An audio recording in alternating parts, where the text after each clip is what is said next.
Hello दोस्तों, सबसे पहले मैं मेरे YouTube channel English with Yogi sir पर आपका स्वागत करता हूँ। देखिए, आज अपन बात कर रहे हैं how to solve your board exam paper. क्योंकि आपका 6 मार्च है, 6 मार्च को आपका एग्जाम है। 6 मार्च को आपका इंग्लिश का पेपर है।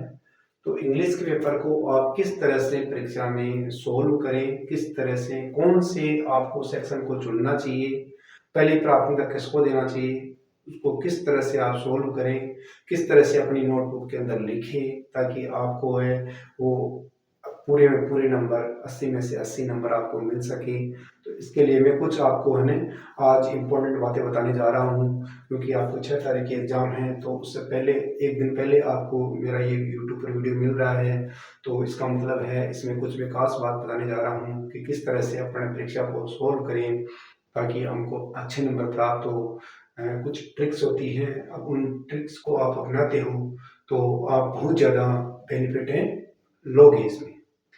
तो देखिए, एग्जाम के अंदर सबसे पहले क्या करते हो आप, ए ए से लेकर डी सेक्शन आपको दिया होता है। तो देखिए, आप परीक्षा के अंदर जब भी आप क्वेश्चन अटेम्प्ट करते हैं, कुछ छात्रों की क्या होती है, समस्या होती है कि सर मैं ए सेक्शन को करूं, बी सेक्शन करूं, सी को करूं, डी को करूं। क्योंकि कंफ्यूज रहते हैं बच्चे, पता नहीं वो सेक्शन दिखता है उनको अलग अलग, ए सेक्शन अलग दिख रहा है, बी अलग दिख रहा है, सी अलग दिख रहा है। तो बच्चे कंफ्यूज होते हैं कि मैं क्या करूं, क्या नहीं करूं, कौन सा सेक्शन को अपनाऊं। तो मैंने देखो बड़े बड़े जो अंग्रेजी के विद्वान हैं उन व्यक्तियों से बात की है, जो गवर्नमेंट टीचर हैं, जो कॉपियों को चेक चेक करते हैं, उनसे मैंने बात की है। और मैं खुद भी है ना 20 साल से अंग्रेजी पढ़ा रहा हूँ, तो मेरे को पता है किस तरह से एग्जामिनर कॉपी चेक करते हैं, किस तरह से नंबर देते हैं। और देखिए, मैं अपने अनुभव आपको साझा कर सकता हूँ। आप चाहो तो मेरी बात मान सकते हो, या आपके ऊपर निर्भर है। मैं किसी पर जबरदस्ती नहीं थोपना चाहता कि आप मैं कहता हूँ वैसा कीजिए, किंतु फिर भी अपना बड़ा भाई मानकर आप जिस तरह से मैं आपको बताने जा रहा हूँ उस ट्रिक को अपनाना। आपके 80 में से 80 नंबर मिलने वाले हैं। मैं ये दावा कर सकता हूँ, जब आपका रिजल्ट आएगा तब देखना आप कि योगी सर ने क्या बताया था। अगर वो बात सही होती है तो मानना मेरे को। तो देखिए, आप ए से लेकर डी सेक्शन वहाँ दिया हुआ मिलता है आपको परीक्षा के अंदर। अब क्या करते हैं, कुछ बच्चों के दिमाग में होती है पहले ए सेक्शन के अंदर, और ए सेक्शन के अंदर क्या था भाई, अपना अनसीन पैसेज हो, अनसीन पैसेज, अनसीन पैसेज आता है। तो अनसीन पैसेज में क्या करते हैं बच्चे, देखते हैं अपने आंसर उसी में मिलेंगे अपने को। तो पहले क्या करते हैं, वो अनसीन पैसेज करते हैं। और अनसीन पैसेज करते हुए जब वो पहले एक दो क्वेश्चन को करते हैं, उनको प्रश्न ढूंढना पड़ता है, लाइनें मिलाते हैं, वर्ब को उठा के ले जाते हैं, पता नहीं एक या दो तीन लाइनें, या उनका पेट नहीं भर तो पांच पांच छह छह पंक्तियां उसमें चिपका देते हैं। तो ऐसे वो पर्सन क्या करते हैं, गलत कर देते हैं। और जानते हो, पहला ही पर्सन गलत करोगे आप तो एग्जामिनर का हाथ क्या रहेगा। अगर इस तरह से हो गया, यदि एग्जामिनर ऐसा करने लग गया ना, तो अंत तक ऐसा ही करते चलेगा। तो कभी भी आप ऐसा मत करना कि शुरू में ही आप अनसीन पैसे को लेके बैठ जाइए। हालांकि मैं मानता हूँ, देखो मेरा मानना ये है कि आप तैयारी करके जाते हो, आप पूरे एक साल आपने तैयारी की है, आपने जिन क्वेश्चनों पर अच्छी आपकी कमांड है, जो आपने तैयार किया है, जो आपके एग्जैक्ट सही सही होने वाले हैं, मेरा तो मानना है पहले उन क्वेश्चन को आपको लेना चाहिए। आप ये मत देखना कि वो डी सेक्शन से हैं, सी से हैं, इनसे मतलब नहीं है। मेरी पहली, अगर मेरे से कोई पूछे कि सर आप हमारे को क्या करना चाहिए, तो मेरी प्राथमिकता रहेगी पहले, सबसे पहले डी सेक्शन को करना। पहली प्राथमिकता किसकी है भाई, डी सेक्शन। क्योंकि फर्स्ट प्रायोरिटी मैं किसको दूंगा, डी सेक्शन को दूंगा। क्योंकि इसमें क्या आते हैं, अपने बुक के क्वेश्चन, जो क्वेश्चन आते हैं, सीन पैसेज क्वेश्चन, ये अपना जो है ना स्टेंजा, वो सारा इसी में मिलेगा आपको। तो वो आपको क्या तैयारी करके जाते हो आप, जिन क्वेश्चनों को मान लो एक एक लेसन में आपने एक एक पर्सन दो दो पर्सन पढ़ा है, तो अगर वो पर्सन आते हैं तो उन्हीं को आप क्या करते हो, रख देते हो। नहीं मिले तो आप जिस पार्ट को पढ़ के जाते हो, सारे में पढ़ के जाते हो, तो उसका क्वेश्चन में जो पार्ट का नाम देखते हो, तो उस क्वेश्चन का आंसर आप लिख सकते हो। आपका आंसर सही निकलने वाला है। तो आप क्योंकि तैयारी करके जाते हो, आप पहले ही अनसीन लेके बैठ गए, तो फिर ये आप तो वो दिमाग से निकल जाएगा आपका। डी सेक्शन खत्म हो जाएगा वहाँ, बी सेक्शन पर और अपना जो राइटिंग स्किल वाला है, कंपोजिशन पार्ट है, वो तो बिल्कुल गायब हो जाएगा। तो मेरा तो यही मानना है, आप तैयार करके जा रहे हो, आपको जो प्रश्न याद है पहले जैसे वो डी वाला सेक्शन है, पहले इसको लो आप, क्योंकि वो ए सेक्शन कहीं भाग के नहीं जाएगा आपके पास। लास्ट में आराम से बैठे बैठे है ना प्रश्न को पढ़ते रहना और फिर पैसेज में ले जाना और आंसर देना, कोई दिक्कत नहीं आएगी। पर पहला ही क्वेश्चन आप गलत कर दोगे तो ऐसा हो जाएगा। ग्रामर सी सेक्शन वाला भी मान लो किसी को कमांड अच्छी है तो वो कर सकता है, किंतु यदि पहला ही वो सी सेक्शन में लग गया और उसमें गलत कर दिया तो सारे फिर गड़बड़ हो जाएगा हम लास्ट तक। तो इसमें इससे बढ़िया बात है कि आप डी सेक्शन में जो प्रश्न है या फिर अपना बी सेक्शन है, सेकंड प्राथमिकता आप इस बी को दे सकते हो, या फिर फर्स्ट इसको प्राथमिकता फर्स्ट दे दो, इसको आप सेकंड दे दो, जो अच्छा लगे आप तरीका अपनाओ। या तो आप कंपोजिशन पार्ट करो जिसमें आप लेटर है, ईमेल है, स्टोरी है, पैराग्राफ, यदि आपको वो तैयार सही तरीके से हैं तो पहले वो क्वेश्चन रखो। आप पर्सन नंबर लगाना, आपको क्वेश्चन नंबर लगाओगे तो क्वेश्चन नंबर आप बिल्कुल लिखोगे, जो भी क्वेश्चन नंबर है आपका एक, और उसके सामने इस प्रकार से आप क्या कर दोगे, ऐसे पर्सन लिखने की आवश्यकता नहीं है, टाइम खराब करने की आवश्यकता वहां नहीं है आपको कि आप पर्सन लिखने बैठ जाओ वहां लेकर क्वेश्चन नंबर 1 पूरा पर्सन चिपका रहे हो, ऐसा नहीं लिखना आपको। बस क्वेश्चन नंबर लिखकर आप क्या कर दो, ऐसे छोड़ दो, उसके नीचे एक लाइन छोड़ दो छोड़ दो और फिर आप आंसर लिखो। आंसर लिखने के बाद में उसमें पूरा आंसर आपको लिखना है। इस तरह से आपको कार्य करना है।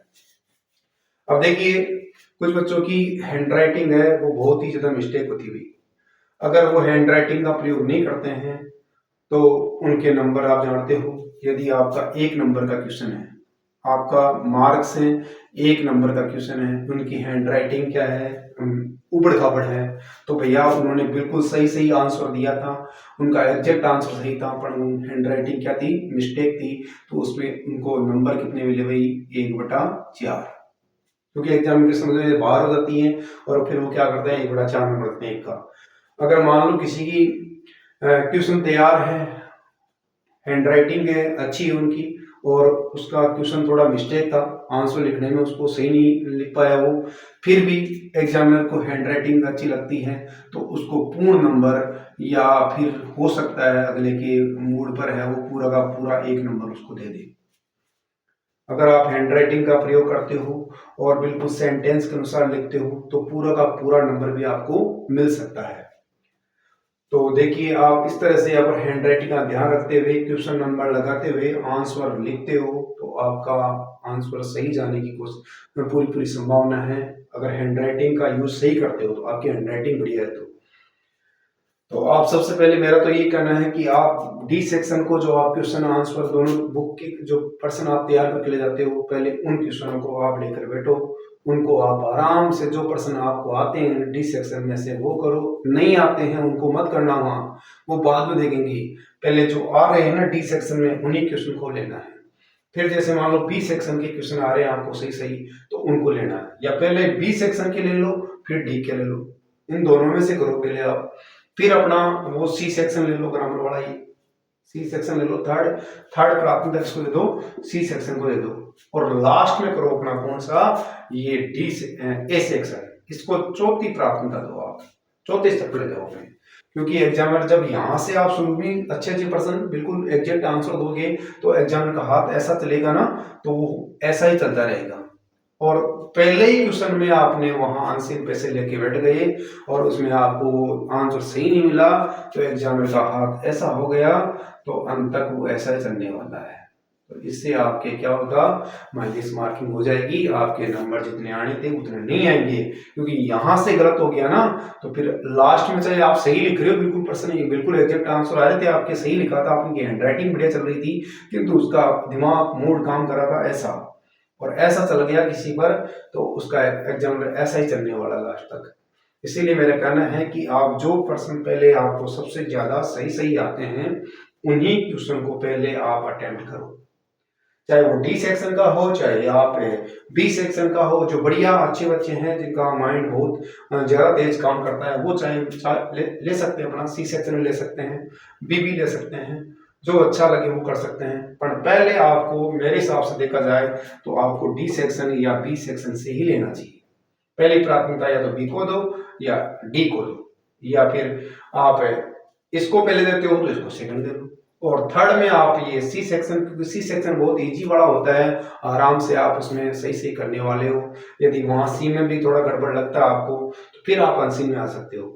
तो आराम से सी सेक्शन और फिर लास्ट में अपना डी सेक्शन करो, क्योंकि डी सेक्शन के अंदर आपके अनसीन पैसेज आते हैं और उनको आपके है ना वो सही हो सकते हैं। लास्ट तक में कोई दिक्कत नहीं है, क्योंकि पहले से ही आपको यहाँ से ऐसा चल रहा है हाथ अगले एग्जामिनर का, तो लास्ट तक ऐसा ही चलने वाला है, इसमें कोई समस्या नहीं आएगी आपके। तो आप बिल्कुल इन एग्जाम में बिल्कुल ये ध्यान रखना, क्योंकि कई बच्चों की ये आदत होती है, जाते ही पहले क्या करते हैं अनसीन देखते हैं, वो अनसीन पैसेज है इसमें तो आंसर उसी में है, और फिर लिखने लग जाते हैं सर ने पढ़ाया था पर्सन से आंसर देना। तो भैया कई बच्चे तो क्या करते हैं, जैसे वोट से प्रश्न पूछा गया था तो वोट से ही आंसर प्रारंभ कर दिया, वोट, और फिर उस पैसेज में से क्या कर दिया, लाइनें चिपका दी। तो ऐसा गलत मत कर देना बेटा, कभी भी आप जब आंसर लिखो तो पर्सन से आप आंसर बना रहे हो तो वोट शुरू में कभी नहीं लगाना है। अपने पैसेज में जो आया हुआ है पहले आप सब्जेक्ट का ही प्रयोग करोगे, वर्ड का प्रयोग नहीं करोगे। सब्जेक्ट और प्लस वर्ब का आपको ध्यान में रखते हुए ही आपको आंसर देना है। पर्सन जिस टेंस में पूछा गया है उसी में आपका आंसर जाना चाहिए। जैसे वह राम फल खाता है, राम क्या खाता है, तो आप कहना कि राम फल खाता है। राम क्या खा रहा है, तो आपको कहना है राम ये खा रहा है। राम ने क्या खाया है, तो आपको कि ये खाया। जिस टेंस से पर्सन आया उसी में आपको आंसर देना है, और एग्जैक्ट आंसर देना है। जैसे व्हाट से पूछा है तो व्हाट का मतलब वही अपना ऑब्जेक्ट या कंप्लीमेंट पूछ रहा था। वेन से पूछ रहा है इसका मतलब टाइम के बारे में बात कर रहा है। वेयर से पूछ रहा है इसका मतलब स्थान के बारे में बात कर रहा है। तो जितना एग्जैक्ट आंसर वो पूछना चाहता है उतना ही आंसर दो। आप फालतू में अनाप शनाप उस पैसेज में से पता नहीं क्या क्या उतारने करते हो, तो ये गड़बड़ होता है। और एक बात ध्यान रखना, पर्सन में आप ये ध्यान रखना, यदि आई और वी से पर्सन पूछा गया है, यदि पर्सन किससे बना है आई और वी से, तो आपका आंसर में क्या आना चाहिए, यू आना चाहिए। अगर वो आपका आंसर में मान लो पर्सन में यू है तो फिर आपका आंसर में क्या जाना चाहिए, आई या वी आना चाहिए। अगर वो थर्ड पर्सन में है, ही सी दे इट में ही कोई पर्सन आ रहा है, दे इट या कोई नेम आ रहा है, तो इसमें नो चेंज, ऐसा कैसा ही लिखना आपको। या फिर राइटर आ गया तो राइटर आ गया मतलब थर्ड पर्सन ही है, तो उसमें भी आपको थर्ड पर्सन रखना है, कोई दिक्कत नहीं आएगी। ऐसा नहीं उसमें ऑथर लिख रखा था, राइटर लिख रखा था, आप क्या कर रहे हो आई और वी यू इनका प्रयोग कर रहे हो, तो आपका आंसर क्या हो जाएगा, गलत हो जाएगा। तो इनका विशेष ध्यान रखना। आप क्वेश्चन नंबर सही लगाना। ये सेक्शन वाई का मैं नहीं कहता कि सेक्शन ए बी ये लगाओ बार बार, ना कोई जरूरत नहीं है। आप पर्सन नंबर लगाओ, पर्सन नंबर के हिसाब से अगला चेक करेगा, इसमें कोई दिक्कत नहीं आएगी। जैसे मान लो यहाँ अपना डी सेक्शन है, इसमें ऑब्जेक्टिव पर्सन था, 6 पर्सन थे, इस डी में आप उस पर्सन को कर रहे हो, 3 पर्सन कर गए और बाकी के भाग गए, ऐसा नहीं करना है। ऑब्जेक्ट टाइप 6 पर्सन है तो 6 को वही करके चलना है, क्योंकि अगले को भी दिमाग खराब रहता है कि वो कौन से पर्सन कहाँ चेक करेगा जाकर। इसलिए ये ऑब्जेक्टिव वाले पर्सन को ध्यान रखना। जैसे आप अनसीन के 9 पर्सन कर रहे हो तो उन 9 पर्सन तो बिल्कुल क्रम से चलना चाहिए। ऐसा नहीं कि 2 पर्सन यहाँ कर गए और लास्ट में जाकर 5 पर्सन कर रहे हैं, 7 को कर रहे हैं, ऐसा नहीं करना आपने। बिल्कुल आपको उसी तरीके से करना है। अपने अनसीन में 9 है तो 9 के 9 ही आपको करना है। यदि आ रहे हो तो पहले करो, नहीं तो मैं तरीका बता दिया आपको क्या करना है। डी सेक्शन के प्रश्न करो आराम से, जो प्रश्न आपको पहले प्राथमिकता उनको देनी है, जो सही सही आ रहे हैं उन्हीं को रखते जाओ, प्रश्न नंबर लगाओ, आंसर लिखो। फिर आगे चलो भाई, आप थोड़ा कम आ रहा है, आपको थोड़ा उन पर कम विश्वास है तो उनको भी आप रख सकते हो। लास्ट में अंत में आते आते देख लेना कि अपने का आप इसमें थोड़ा नहीं कर पाएंगे तो उनको छोड़ के कभी भी नहीं आना। जो पर्सन आप छोड़ने जा रहे हो बिल्कुल मत छोड़ना। आपने जिस पार्ट में से जो पर्सन याद किया है उसको अवश्य ही उस पार्ट का जो भी पर्सन आपको याद है अंत में छोड़ने के बजाय उस पर्सन को, उससे जो पर्सन आप याद करके गए उस पार्ट का, वो पर्सन आंसर आप लिख के ही आओगे, छोड़ के नहीं आओगे। अगर छोड़ के आए तो आपको वहां नंबर नहीं मिलेंगे, चाहे वो अनसीन पे से सही आप चिपकाओ कुछ ना कुछ। अनसीन का मतलब, मेरा कहने का मतलब आपकी हैंडराइटिंग सही है तो वो अगला नंबर देगा आपको। और जो पार्ट आप याद करके गए हो उसमें से आपको वो पर्सन अलग दिख रहा है, मान लो आपको समझ में नहीं आया तो आप उस पार्ट का नाम देखना और जो आप याद करके गए उसमें आंसर चिपका देना, आपका आंसर सही होने वाला है। तो इस तरीके से आप कार्य करोगे तो आपके अच्छे नंबर आएंगे, आप 100% एग्जाम में देने वाले हो। और गरम आपको बता ही दिया मैंने किस तरह से, बार बार ये सेक्शन डी लिखो और सेक्शन बी लिखो और ऐसा करने की आवश्यकता नहीं है। आप बस केवल क्वेश्चन नंबर लगाना और जिस क्वेश्चन को आप कर रहे हो, जैसे मान लो सीन पैसेज को कर रहे हो तो 5 या 6 प्रश्न है उसके सीन पैसेज में, 4 प्रश्न है 5 है, तो उनको फिर 5 को वही करके जाना है, फिर दूसरा प्रश्न बाद में करना है। ऐसा नहीं कि उसमें एक प्रश्न कर दो और बाद में लाओ, ऐसा नहीं करना।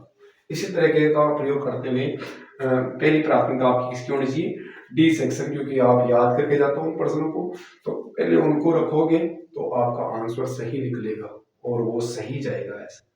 फिर आप बी सेक्शन, आपको जो आपको लेटर है मेल है वो सही आ रहा है आपको, तो उनको सेकंड प्राथमिकता दो, या ये सही तरीके से आ रहे हैं तो इनको पहली प्राथमिकता दो, इनको सेकंड प्राथमिकता दो, और फिर थर्ड प्राथमिकता इन सी वाले ग्रामर पोर्शन को दे दो, और लास्ट में अपना डी सेक्शन दे दो। आराम से वहां पर प्रश्न को पढ़ो और आंसर का जवाब दो, जिस टाइम से प्रश्न आया उसके अनुसार आंसर दो। इस तरह से कार्य करते हो तो आप 100% एग्जाम में अच्छा करने वाले हो। तो आई होप, मैं उम्मीद करूं कि आपको मेरी बात समझ में आई होगी कि किस तरह से परीक्षा में अपने को है ना सेक्शन वाइज प्रश्नों को अटेम्प्ट करना है। यदि ये मेरी बात अच्छी लगी तो इसको लाइक करना, सब्सक्राइब करना और अपने दोस्तों को भी मेरा ये वीडियो है शेयर करना, ताकि उनको भी एग्जाम से पहले ये बात समझ में आए किस तरीके से अपने को पेपर को सॉल्व करना है। तो देखिए, यदि ये अच्छा लग रहा है आपको मेरा ये मैं जो तरीका बताया हूँ आपको, तो इससे आपको बेनिफिट अवश्य मिलने वाला है। तो मैं 6 तारीख के लिए पहले से ही आपको बेस्ट ऑफ लक करता हूँ। आपका पेपर हो अच्छा हो, ऐसे मेरी भगवान से मैं आपकी भगवान से कामना करता हूँ कि आपका पेपर सही जाए। तो मिलते हैं अपन अगले किसी कोई क्वेश्चन आंसर के साथ में, या फिर कोई अपने जो डी सेक्शन के सारे जो क्वेश्चन हैं वो सारा पेपर में क्वेश्चन जो इम्पोर्टेंट क्वेश्चन आने वाले हैं वो भी मैं लेकर आऊँगा यहाँ बोर्ड के ऊपर। आपको सारे क्वेश्चन देखना, उसमें से ही मिल जाएंगे आपको। तो मिलते हैं अगले वीडियो में। जय हिंद, जय भारत, थैंक यू।